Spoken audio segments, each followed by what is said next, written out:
Hey, Rock and Roll Nation, thanks so much for tuning into another episode of our Talkin' Chute podcast. We're having such a blast with this show, and we're so happy to have you guys along for the ride. Today on the show, we have none other than reigning world tie-down champion and my good friend, Mr. Shad Money Mayfield in the studio. Shad was kind enough to stop by right in the middle of his busy NFR prep to come talk rodeo and just how the champ's been living these last 12 months. We're excited to see him out in Vegas, and we'll be excited to see you too. We'll have booths at the Las Vegas Convention Center, 3 of them, I believe. So stop by, say hey, and check out some cool product while you're there.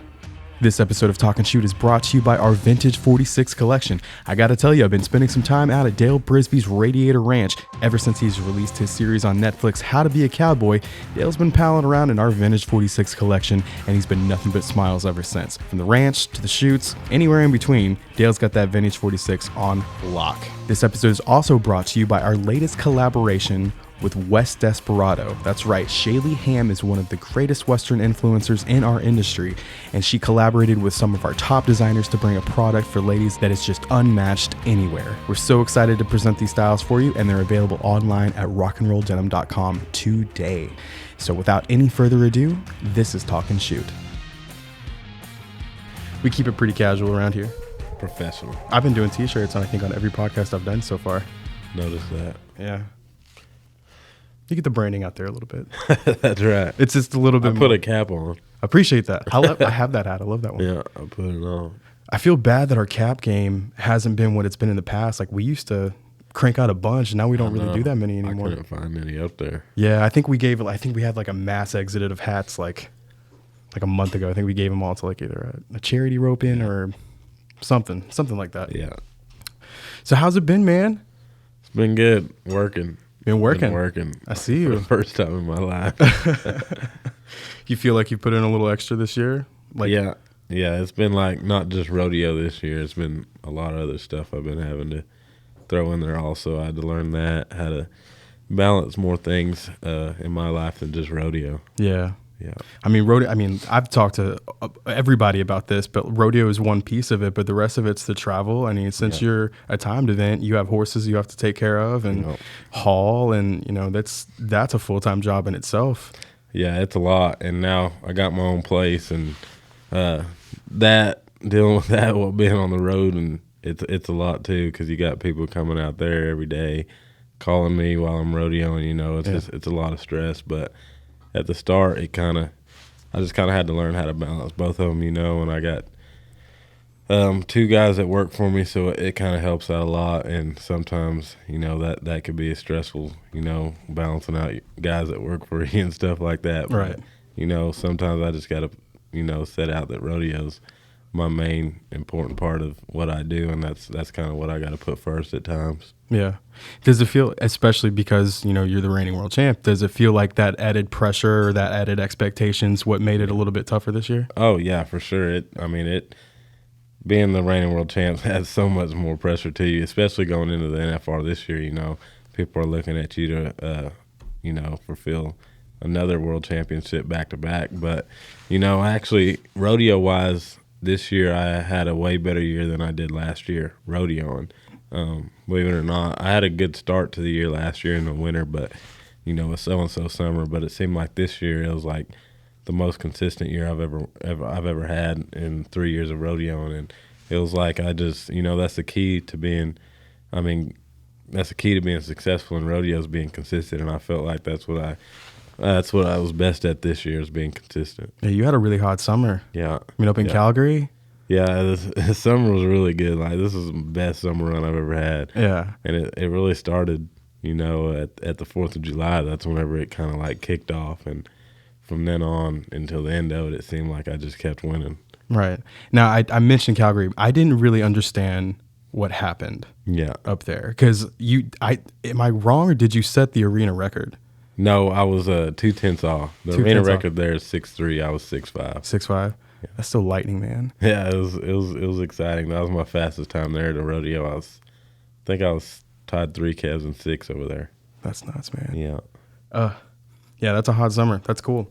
Do you feel like when you're getting these wins and you're stacking them up and being more consistent, do you feel like one kind of feeds into the other? Like, you get a little bit more momentum each one that you go to? Oh, yeah, for sure. Like, the momentum's what keeps everything going. Like, my start of it was Greeley, Colorado. That during the 4th of July, That was the arena record. I set the arena record, and from then on, it was like just boom, like that built up my confidence for the whole summer. You know what I mean? That any doubt I had about horses or anything, like right there, I was like, oh, my horse is working great. You know, I just got to go do my job, and then I think that's what kind of set up my summer run, and I think that's what a lot of guys do is, you know, they make one big good run, and it's like that's just what sets up your whole couple of weeks coming up. Like if you start off bad, I feel like guys just get in their head like, you know, it's going to be bad. But from Greeley, Colorado, setting the arena record, it boosted my head up and led me to a lot of success. What was the time?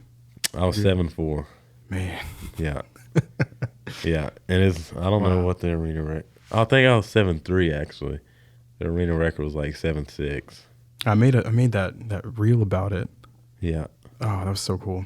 Yeah. And there wasn't a lot of there wasn't fans at that rodeo, right? No, it was. It was in Slack whenever I went. That's right. But that's right. Other than that, it was a good. There was a lot of guys. It's one of the biggest rodeos over the 4th of July. Would you say that was your favorite rodeo win this year?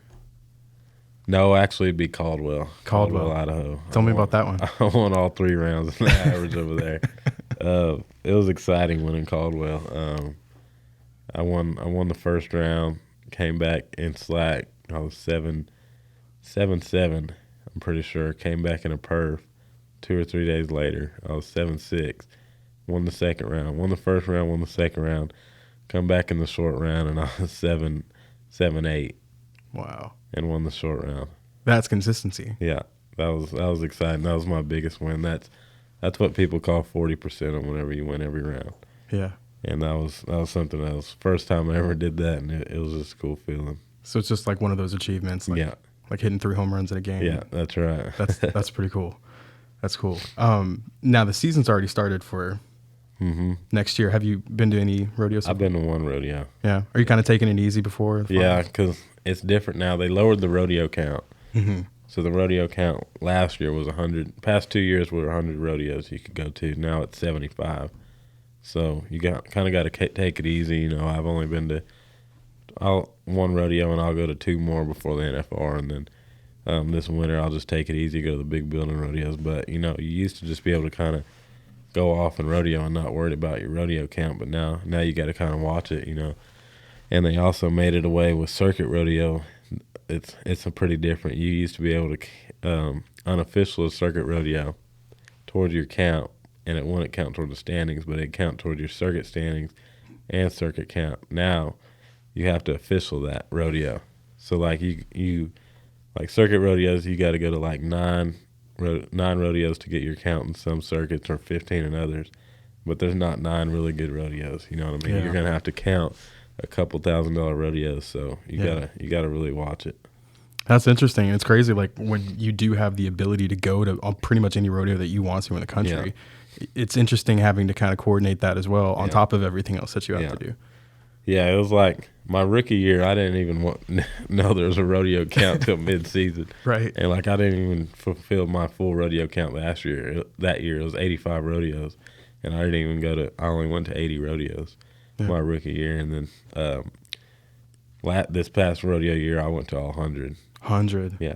Yeah, so I saw you've been hustling basically all year long. Yeah, but it was different though. Like at the start, coming off COVID year, we didn't know what it was going to be like. Right. So like right now, I was entering in all the rodeos there'd be. At the start of the year, I was entering in all the rodeos. You know what I mean? I wasted a lot of rodeos there, not knowing what the summer was going to be like, but it was still, you know, a regular season. So this year, knowing everything's back to normal, you know, you'll take it easy. Yeah. I mean, it was tough. I remember I saw you at Denton. Yeah, exactly. It didn't stay fair, yeah. Exactly. But I guess, I mean, if you didn't know, I mean, Fort Worth was already canceled. Yeah, so exactly. Guys just didn't know what there was going to be, so, right. You know, you had to go to it. Yeah, crazy year. Well, I'm glad that there's a lot of rodeos now. It's basically full swing again. Yeah. I mean, Fort Worth we're already starting to do media activations out there. Yeah. So things are coming back a little bit. I'm excited for Fort Worth. Yeah, that's a fun one. It is. I was surprised they canceled it this past year. I couldn't believe they did that. Well, they made that decision super early in the process, from what I remember. Yeah. It's crazy. Seeing you there and at San Angelo, I think those are my 2 favorite arenas to see. So, yeah, good times. How'd you feel about San Angelo this year? It was, what did I do there? I hated San Angelo this year. They flagged me out in the short round. Yeah, that's went right. second over there. That's right. Kind of a messed up deal. That's right. I remember. That's why I remember it. Yeah, the untied guys ran out there before the 6 seconds and made my calf get up, and they flagged me out. There's really nothing you can do about that, right? No, it's kind of a messed up deal. Like, I mean, it was to win second all day for about $9,000. That's money, man. Yeah, a lot right there. And the flag man, he like waved he was, they gotta stay down 6 seconds, and he I can't remember what happened. He I don't know if he waved at me to ride up a step. So because before he starts the clock, the rope's got to be on the ground. So he waved at me to ride up a step, and the untied guys thought that he waved at them to come get the calf that he was up.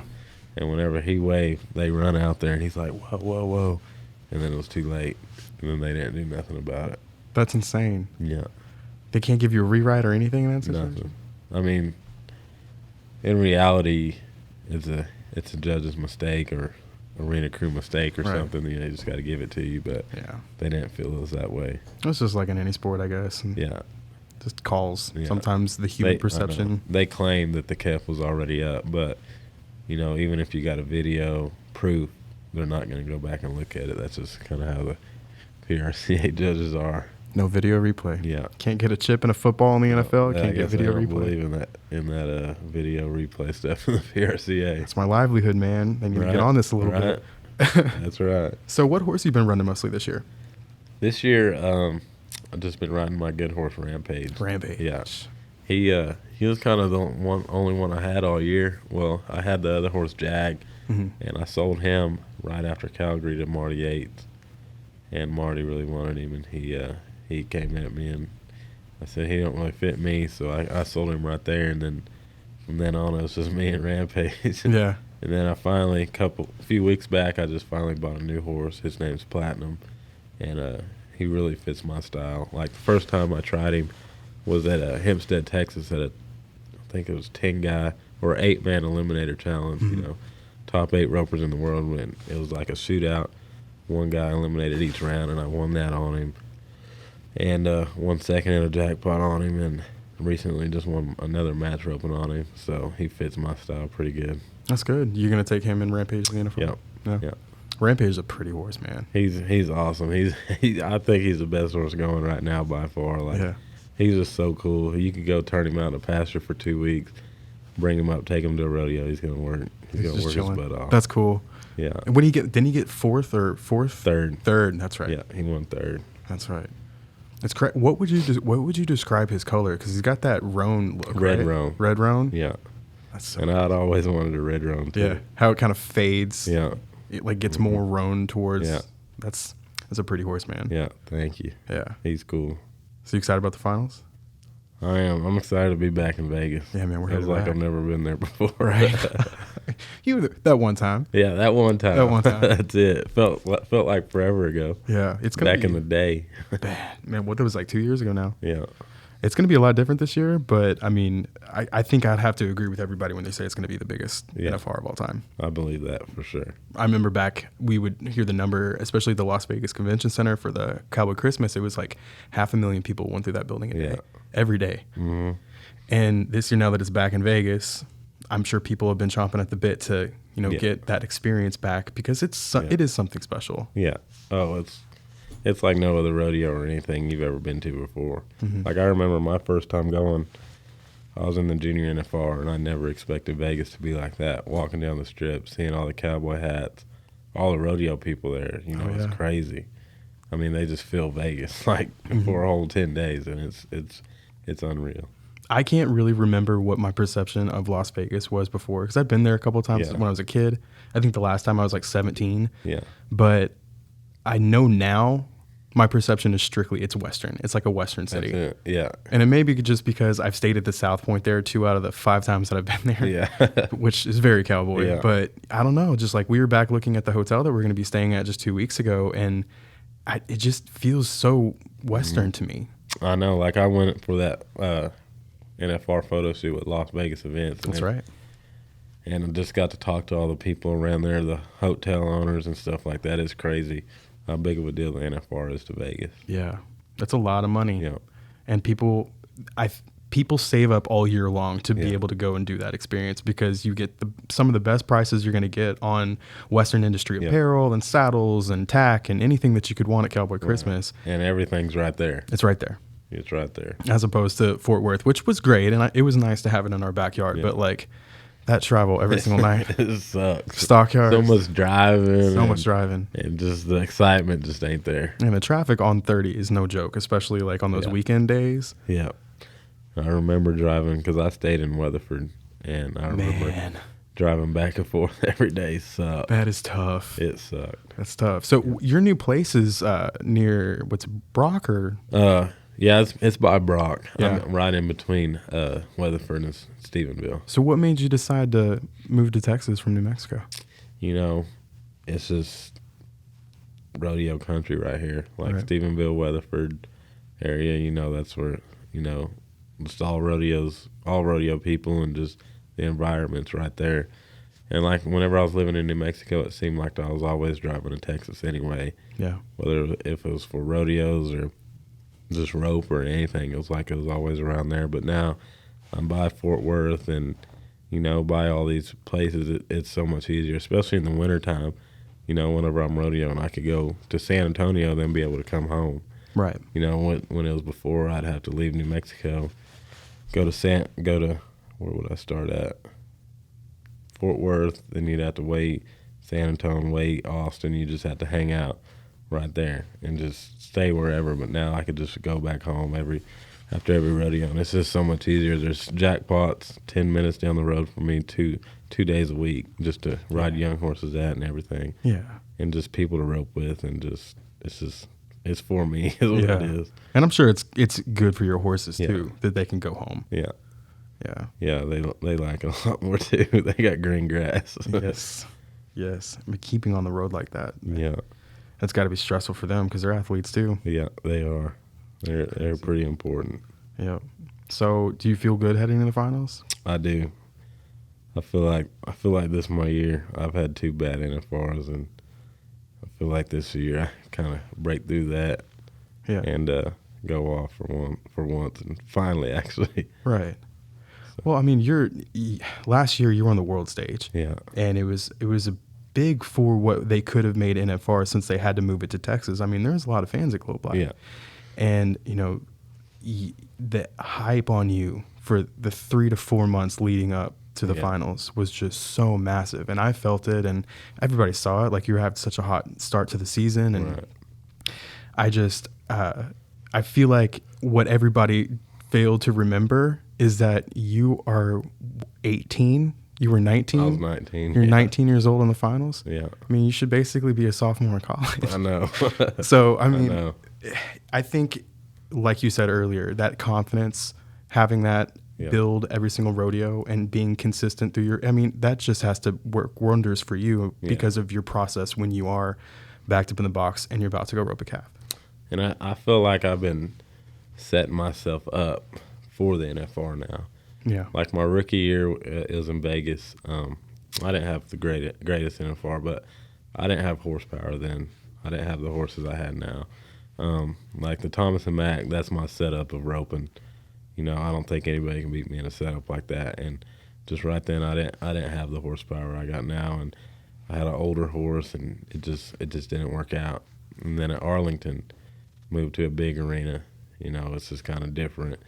And I still, the horse that I'd won everything on all that year, we weren't getting along. He wasn't working. Something was wrong. So I had to bring up Rampage then, and he was green. You know, he wasn't seasoned. He wasn't solid on none of the runs. Like he worked good, but just there was a lot of stuff that we weren't just clicked at together. And you know, we really didn't start clicking till this summer. And I feel like now we're with each other. I got this other horse. He's great in setups like that. We're with each other. And back in Thomas and Mack, I feel like I got the horsepower. So I feel like it's got to be way better now. You got everything going for you, it sounds like. I mean, the wins, the summer, You got the horse now. Yeah. That's cool. That's cool to hear that you have made that conscious effort to think about the future, like during the summer runs and everything like that. Yeah, for sure. Awesome. Well, away from rodeo, what else you been into? Working, that's it. Yeah. That's it. I swear, I've learned how to build fence and all this That's other a lot stuff of fun. I never thought I'd be doing, but I'm doing it. Yeah. Does it make you feel good that, I mean, it's your home and you look out at your fence? It feels like now I have fun building fence. I guess it's mine, but I enjoy it. You know, I'm learning so much just by doing it, and you know, it's all an investment, really. So I enjoy it every day. It's better than sitting around not having anything to do all day, I guess. Right. Now, do you have your arena like set up the perfect way? Mm-hmm. Like I bought just dry land, nothing on it, so I got to kind of go in there and just do everything my way and how I wanted it. So that's cool. That's a good thing. Do you have any consultants that you work with, like where to put things? Like I know the barn dominium is going to go here, arena here. Yeah, you know, it's a lot. I'm 20 years old doing all this. I didn't know a whole lot. So, you know, I just got a lot of input from people that have built places and just a bunch of stuff like that. Like whenever I first went out there and I was like, all right, so what we got to do here? I was just like, wow, I don't know what to do. But, you know, I kind of got opinions from 3 or 4 other people and then just kind of came to a conclusion where I kind of wanted to put everything where everything was best. And I'm actually setting my place up, not just how I like it, but how someone else would want it. So I could sell it in a few years and grow from that. So, you know, make it equitable is what I'm trying to do. It's very, very smart. Not a lot of people, I mean, look into their finances at such a young age like that to plan for the future. But, I mean, world championship money, got to do something cool with it, right? That's it. So what do you do to hype yourself up? I mean, one of the things that I think we have in common is that we both love music a lot. Yeah. So is there anything on your playlist right now that's specifically made for when you're driving up to the rodeo? I don't have anything just yet. I usually just, whenever I'm driving to Vegas, I just catch a vibe and just get a song in. But any other rodeo, I just jam anything. Yeah. Like I like a lot of hip hop and rap. That's kind of what gets me pumped up. Yeah. And I mean, there isn't really anything specific. I got a lot of music. I got SoundCloud, Apple Music, and Spotify. So Same. I'm gonna find whatever music I can get, even if people don't know about it. I got it. Yeah. So many people make fun of me, like, why do you pay for both? I'm like, because Spotify has live albums that Apple Music doesn't. Spotify has stuff Apple Music doesn't got. Yeah, so, and then SoundCloud got stuff neither of them got. Right, so. That's where you'll find the underground. Whenever I get desperate and can't find anything on the other two, I go to SoundCloud to find that. Yeah, find that other freestyle stuff. So, who's your favorite hip hop star right now? I like Moneybagg a lot. Moneybag's great. Yeah, he's one of my favorites right now. Lil Baby, those are a couple of my favorites. Yeah, I think Kendrick's always going to be really top for me. Yeah.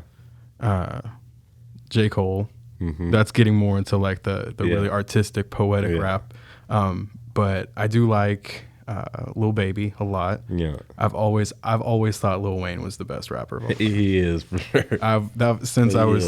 Since I was 18 years old. Like that was right when the Carter 3 came out. Yeah, I jammed that Birdman and Lil Wayne. Their albums. They can't beat that. Like Father Like Son. Like Father Like Son. Yeah, that was it. That's such a good one. I was jamming it yesterday. Most people don't understand. Like Wayne he had great albums, but his mixtapes. That's where you would find some of those SoundCloud. gems. Yes, they're all on SoundCloud. DJ Drama. Oh yeah, that's it. Another one's Rod Wave. I love that. Yeah, it's like every song just. It's not necessarily just like a pump up, but it's just like his music just hits a different spot. Right. You know what I mean? Yeah. I mean Jay as well. Yeah. I haven't been into Kanye as much as I was when I was younger. I don't like Kanye no more. Right? I mean, his new album was not a bust. I think that compared to Drake. Yeah, and that was also he released it the same time Drake did. Yeah. Well, Drake planned that. Of course he wanted to do that. He had a little beef. He got him there. He had a little beef. Yeah. But you can't. I think Drake's like unstoppable right now. Oh, for a while. Yeah. He will be for a while. But it's cool though. I know the guy that found Drake, Jazz Prince. Jazz Prince. Was he working for Young Money? His his dad's Jay Prince, and they own a big music producing company in Houston. Yeah. And Jazz and Lil Wayne were kind of, or I don't know, Jazz was on tour with Lil Wayne, Mm-hmm. and they went up to Canada, and there was this Drake, I don't know whatever his name was back then, but and Jazz was like, Lil Wayne, like, I found this rapper, you know, he's a real deal. And then they got back to New Orleans, and Jazz and Lil Wayne called him and went from there. And Yeah. it's pretty cool because Jazz he's really big time. Like, he hangs out with Quavo all the time there in Houston, and Quavo goes over there, and Jazz, he's starting to rope. I've kind of been That's helping cool. with his roping sometimes, and you'll see on his Instagram he's got like 400,000 followers, and Quavo's over there riding horses with him and That is social fishing media with him. gold. Oh, I'm telling you, like, You have to go get people don't know that like how big of a deal that other people see rodeo. Like, Drake sing Kef roping and all that stuff Yeah. just through Jazz, and comes back to me and other Kef ropers and other rodeo people. It's crazy how you can just look at that and say, like, wow, rodeo's kind of more out there than people think. Man, it's crazy. I've been here like Yeah. straight up 2 years now. I think I'm getting like within 3 days of my 2-year anniversary at Rock and Roll Denim. Yeah. And just from the time that I've been here, the way that rodeo's exploded on social media, like Yeah. TikTok is huge in the Right. Western industry. And there's so many different people and different personalities. But just the way that this industry has exploded in the last 2 years, Yeah. and it's only getting, I mean, you felt it too, right? Yeah, it's huge. It's big on TikTok too. Like, you see Pro Rodeo's got page on TikTok, and they just get so much likes and stuff from, and you know, it's growing, I think, in a big way. Yeah. What do you see the future of rodeo being? Do you see it as like eventually like NFR's pay-per-view 10 nights every night and it's betted on just like I do. I think it's going to be big. Yeah. I don't know in what way or could see it or how, but you know, it's got to be, because there's so many more people involved than people actually think there is. Yeah.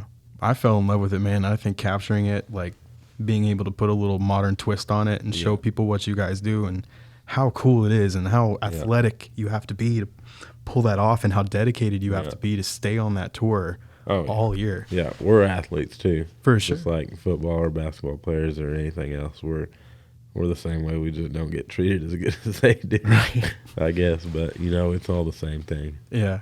I had so you about Drake earlier. I think he went by Aubrey Graham Drake because he was on that show Degrassi. Yeah, that's how I knew. That's how they kind of knew him. He was an actor up there in Canada. Yeah. And that's whenever they went to a show and Drake was there. And that's when Drake, I guess, sent Jazz some of his music. And Jazz's dad had the music producing company. He kind of said, no, Yeah. I don't really like it. And then Jazz went to Lil Wayne with it. And then it kind of went big. But, you know, it's just kind of cool to see stuff like that get kind of rodeos mixed up in there somewhere. Yeah. I mean, that just speaks to the growth of rodeo. Yeah. Oh, that's too fun. So the last time that I had like a little sit down with you, I asked you about your favorite actor. You said it was Denzel. Yeah. Is that still the case? I like Denzel. Who else do I like? Whatever. If the camera wasn't on, I'd be able to tell you. What do you mean? I don't know. It's like What camera? that one. He looks right into it. Yeah, I've been looking at it this whole time. That's okay. But I don't We can know. talk off I camera really about like that. Denzel Washington, Martin Lawrence. Two of the greatest of all time. That's it. I got a lot of good actors I really be watching. You like comedians too. You like Kevin Hart. I love Kevin Hart a lot. Yeah. He's another one of my favorite actors. I haven't seen him in a movie in a long time. That's what I'm saying. Right? He ain't been in a movie in a while. I remember him and Ice Cube when they did the Ride Along movies. That was funny. Too much. That was it. It's too much. I rewatched 21 Jump Street for the first time like 2 weeks ago, and I forgot how crazy that movie. I know. Another good actor I like Michael B. Jordan. Oh yeah. He's pretty dang good. Oh yeah. You told me you like Creed a lot. Creed 1, Creed 2, those are a couple of my favorite movies. Yeah. I mean, I first saw him in this movie with Keanu Reeves called Hardball. Mm-hmm. Pretty sure it was Hardball. But he was like 12 or 13 years old, and that was around the same time he was on The Wire on Showtime. And that people say to this day that The Wire is one of the greatest shows of all time. Yeah. It's just a little bit timed for me. Like, they still talk on beepers and stuff, so I have to get past that a little bit. Right. But eventually I want to go back and watch that. Do you have any shows that you're like crazy into that you've seen 1,000 times? No, I just watched Squid Game. It's pretty good. It's weird, but it's good. I don't think I've been so suspended by a movie, right. anything like that before. I started and I was like, this is so dumb. Right. And then you just kind of like Get grow sucked into in. it. And just, I watched it in like 2 days. I Wow. was driving, I was watching it. But I was pretty into that one. And I got a lot of TV shows I get into. Yeah. Squid Game was really good. I'd watched that, and at the same time, I just finished Breaking Bad for like the 9th time. I've never seen that one. Oh man, it's good. Yeah. It's good. I'd say it's like one of the top 3 shows of all time. Really? Yeah. I think they ended it perfectly, which a lot of shows can't handle. Like Game of Thrones didn't end great, I don't think. Honestly, my favorite one recently has been Manifest. And that's on Netflix now, right? Yeah. That was a show. You have to watch that one. It is freaking crazy. I'll try it. It is crazy. Isn't that one they were like The on a plane plane? comes back 5 years later. That's nuts. Yeah. It's one of the best TV shows you'll ever watch. It's like, and then they end it. It's done on season 3. No more. Really? And they just leave you where you don't know what's going on. It's kind of like a slap in the face. Oh yeah. Cliffhangers like that. Yeah. Because it's just they already know where the story's going to go. Yeah. But they're going to let the fans interpret it. Like they have to have an inkling of what they suspect. I know they got to end it somewhere, but like, and then they say that the whole season's done with. Like they're not going to make another season, and they leave you like you watch 3 seasons of like what happened to the plane. Yeah. All this other stuff, and then into the season 3. You don't. I mean, you don't know. Yeah. Well, sometimes. But I guess that's what makes it so dang good. Yeah. I mean, Sopranos did that. They left the ending completely. Yeah. And a lot of people were very, very upset by exactly. that. But exactly. They know what they're doing with that. Now, Sopranos definitely ended when they were supposed to end, and they did that on purpose. But sometimes what happens with shows like that is like they will leave it open-ended because they're not 100% sure that they're going to get picked up for another season. Yeah. So they leave it open-ended, and just like, in case they do. Yeah.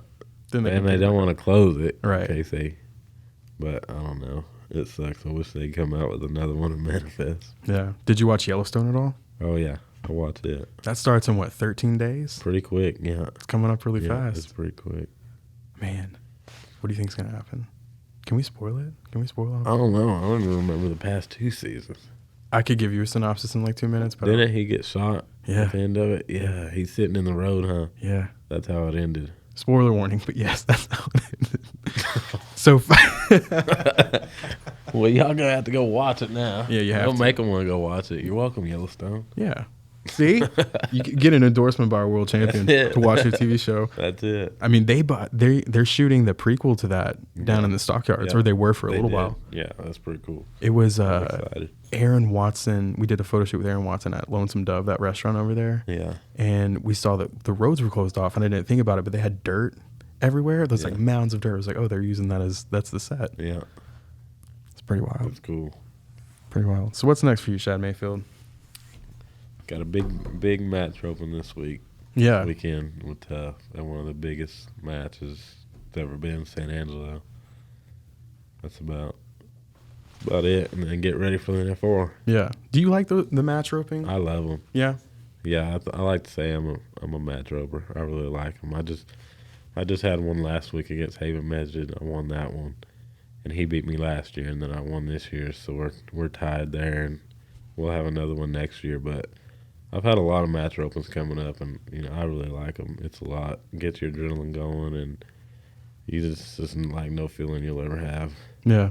That though, one with you and Tough earlier this year out at Cody Oles was the first one I'd ever seen. Yeah. That's the first time I would been entrenched in that, and it is so much different, and the intensity is so much higher because it's this run back to back. Yeah. But if you think that's a lot, come to San Angelo. Yeah. That's like the test of all calf ropers. It's usually most matches like mine and Tough's then was 8 head, some are 8 and 10. This one's 12 head, 12 calves you run, and they bring the biggest calves you'll ever see in any other rope in there.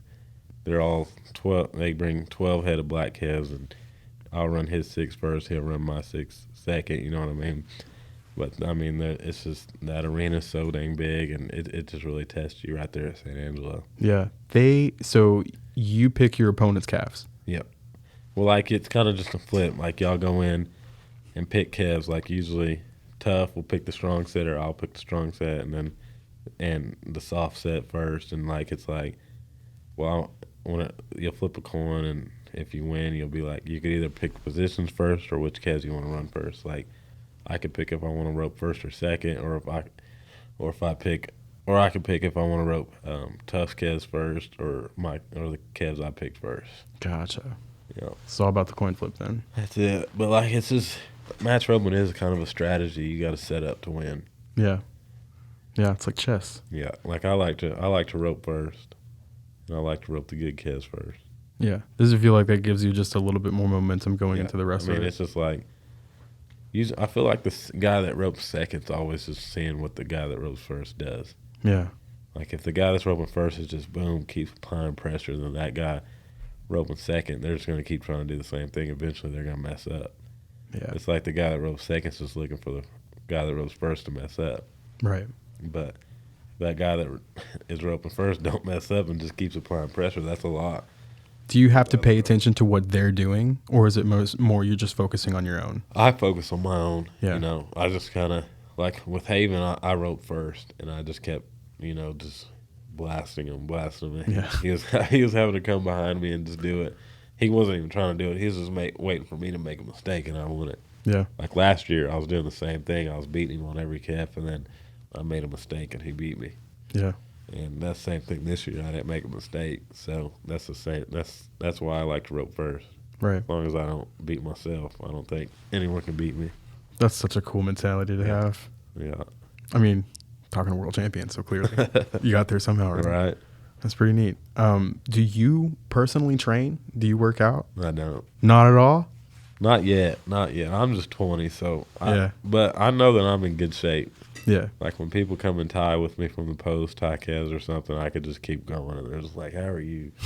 Like I don't know. I don't have to jog or anything. I just stay in shape, but I'm always moving around. Yeah. I rope a lot and tie a lot. So. For how much you rodeo, I would imagine that. Oh yeah, for sure. Do you ever get sore or anything like that? You're probably not there yet. I don't get sore.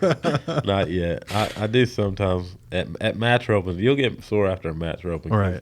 I can rope 30 or 40 practice calves and not get sore, but Yeah. you rope 8 calves in a match. I don't know why, but you're sore. Can I ice that shoulder a little bit? Yeah. Is it the shoulder or the arm or the back? My hips. Your hips? My hips and groins get sore. I have terrible hips, man. I do too. I have to really stretch out a lot. Yep.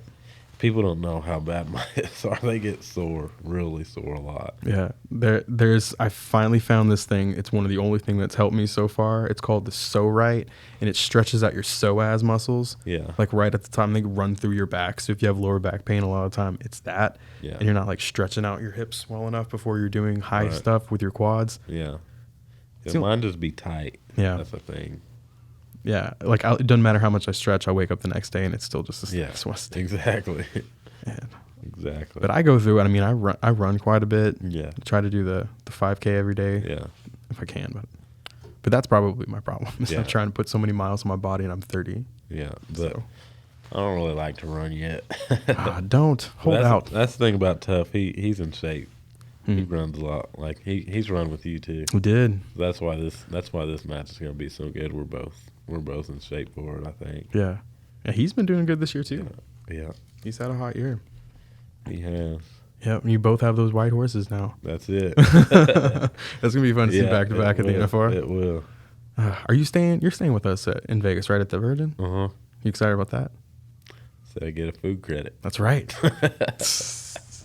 Best part about it. Best part about it. We ate at some of the restaurants down there. They have this Mexican restaurant it's pretty fire. They have a happy hour every day, like 3 to 5, and you can get appetizers for like $7, and it's probably the cheapest route you can go in that hotel. But at least Perfect. Yeah.